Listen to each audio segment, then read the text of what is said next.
when you're in mount looking for arm bars, it all revolves around where your partner's elbows are. What I want is his elbow to be up above his shoulder or across his chest like this. Usually what I'll do is I'll come in, take a cross space with my right arm, and I'm going to displace my weight because if I stay square, he can roll me. Right under the crook of his elbow, so the inside of my arm right here. I take a little bit of an angle if I have to, like if they're kind of tight, I angle so I can get it in. And I'm going to pry up his arm. So it's not a lift like this. Keep kind of some strength in your arm. I use my hand like a pry, and I straighten my arm. That's what pries it, and then I can crawl. A pry, crawl, pry, and you slowly walk it up until eventually it gets all the way up to their head and you can hold. Now once you have your hands together like this, there's no way they can pull the elbow back with just his arm. Now I'm going to slide my knee, so this arm's up, I'm going to bring my knee to this side, up right next to his head, here. Now this is where it's really important to know how to move your weight and your balance. So what I need is my weight to go onto my left leg and onto his chest, like this. So I'm pushing off my right knee and I'm balancing like this. And now what I really want is, if I could have my feet like this. So this foot is hooked up under his armpit, my knee's behind his head, and then I usually will hold their head if I need to stay connected.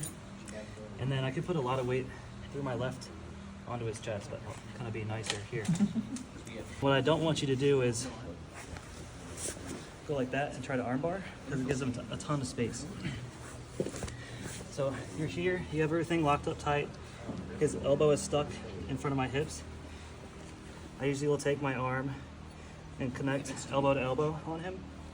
And I'm going to take my weight onto my left, so my right leg is really light. It's really easy to throw my leg into place.